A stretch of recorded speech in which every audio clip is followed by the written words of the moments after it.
இயேசுவின் நாமத்தில் உங்கள் யாவருக்கும் என் அன்பின் வாழ்த்துக்களை நான் தெரிவித்துக் கொள்கிறேன். கர்த்தர் இந்த நாளுக்கு என்று கொடுத்த வேத வசனத்தை எடுத்து வாசிப்போமா? வெளிப்படுத்தலின் புஸ்தகம் 2ஆம் அதிகாரம் அதில் 27வது வசனம், அதில் கடைசி பகுதியை மாத்திரம் எடுத்துக்கொள்வோம். அவர்கள் மண் பாண்டங்களைப் போல நொறுக்கப்படுவார்கள் இருக்கு.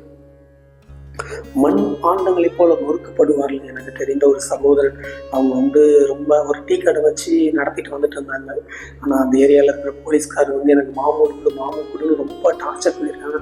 ஆனால் இவருக்கு அன்னைக்கு அவர் பொண்ணுக்கு உடம்பு சரியில்லைன்னு சொல்லி காசு கொடுக்காம அந்த காசை கொண்டு போயிட்டாரு. மாமூல் தரலன்னு சொல்லி வேறு ஸ்டேஷனுக்கு கூட்டு போய் மட்டத்தனமாக அடித்து கொள்ள ஒரு பொய்யான கேஸை போட்டு உள்ளே தள்ளிட்டாங்க. சில மாதத்துக்கு அப்புறம் தான் வெளியே வந்தார். அவர் கர்த்தருக்கு பயப்படுற குடும்பம். அந்த குடும்பம் ஆண்டவருக்கு பிரியமாக இருக்கிற குடும்பம். நாங்கள் ஜெவனுக்காக நாங்கள் போகும்போது ஏங்கி அழுதாங்க. ஏன்னா அவங்க அந்த போலீஸ்காரங்க அடித்து அடியில் அவருக்கு குடல் இறக்கம் குடல் இறக்கத்துக்கு அவர் குடல் இறக்கம் வந்தாலே ரொம்ப கஷ்டப்படணும்.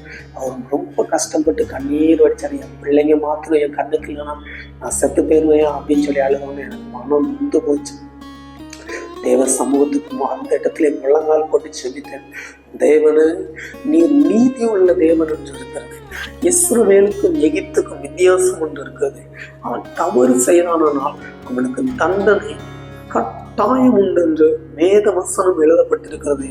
நீ ஜீவனுள்ள தேவனானால் அந்த பிள்ளைங்களுக்கு நன்மை செய்கிறான் என்று சொல்லி செபித்தேன். ஒரு வாரத்துல அவனுக்குள்ள அந்த போலீஸ்காரன் ஒரு பொண்ணை இழுத்துட்டு போனான். அங்கே வா இங்கே வாங்கிட்டு இழுத்துட்டு போனான். இவர் என்னடா இப்படி கொடுத்தாங்கன்னு சொல்லி சுற்றி போலீஸ்காரங்க இருக்காங்க.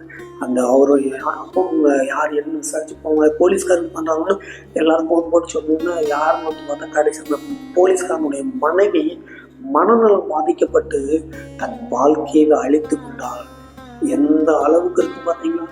உங்களுக்கு விரோதமாய் காரணமே இல்லாமல் உங்களை பகைத்து உங்களை வேதனைப்படுத்துகிற துன்மார்க்கனுக்கு நேரிடும் கேடு மகா கேடா இருக்கும் என்று இயேசு கிறிஸ்து உங்களை பார்த்து சொல்லுகிறார்.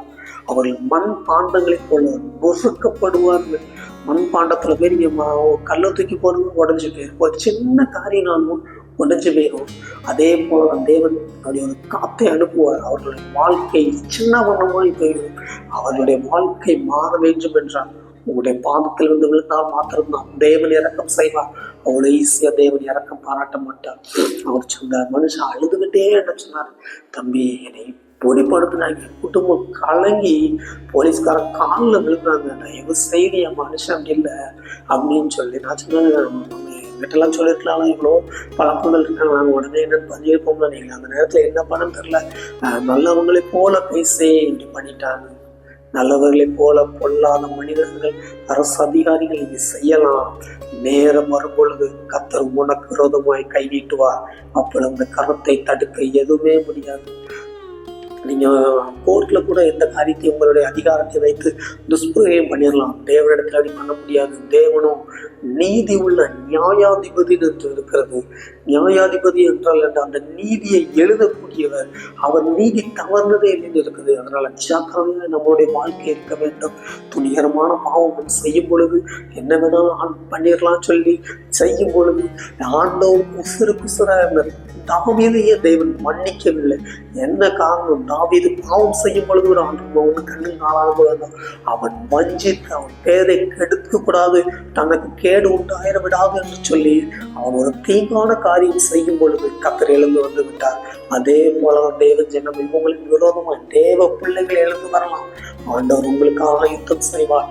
மண் பாண்டங்களைப் போல நொறுங்கி போக பண்ணி ஆண்டவர் உயர்த்தி ஆசீர்வதித்து வெண்மைப்படுத்தி நிறுத்துவார். நீங்க சோர்ந்து போகாதீங்க. ஆண்டவரை ஆசீர்வதிப்பார். நாம் ஜெபிப்போமா? அன்பு தகப்பனே, கோடி ஸ்தோத்திரங்கள் ஏறெடுக்கிறேன். ஆண்டவரே, யார் இந்த காணொலி வழியாக வேதனையோடு துக்கத்தோடு மன சஞ்சலித்து நிமித்தம் வேதனை நிறைந்து நிற்கிறார்கள், ஒவ்வொருவரையும் தொடுகிறார் என்று சொல்லி ஜெபிக்கிறேன்.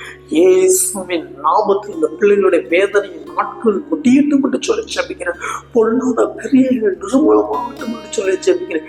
கேஸ்களில் இருந்து விடுதலை தருகிறார் என்று சொல்லி ஜெபிக்கிறேன். தெய்வம் அந்த பிள்ளைகளுக்கு நீதிய நியாயத்தை விளங்குகிறான் என்று சொல்லி ஜெபிக்கிறேன். அந்த பிள்ளைகளின் விசுவாசம் இருக்கிறதோ இல்லையோ ஆண்டவரே, நீர் கட்டாயம் செய்ய வேண்டும் என்று சொல்லி ஜெபிக்கிறேன்.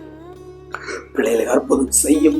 இந்த பிள்ளைகள் விரோதமாக எழுப்பியிருக்க பொல்லாத பேயை மனிதர்கள் பேயினால் ஏவப்பட்டிருக்க மனிதர்களுக்கு நீர் சரியான நியாயத்திற்கு கட்டளையிடுகிறாங்க சொல்லி இயேசுவே நீர் பாதுகாத்துக்கள் சார்ந்திருக்கபடி அந்த பிள்ளைகளை பூரண கிருபையோடு பாதுகாத்துக்கள் பலப்படுத்தும் நம்பினால் முடி சுட்டு காத்துக் கொண்டு வேண்டும். ரட்சகர் மீட்பருமாகிய இயேசு கிறிஸ்துவின் நாமத்தில் ஜெபிக்கிறேன் நல்ல பிதாவே, நல்ல பிதாவே, ஆமென்.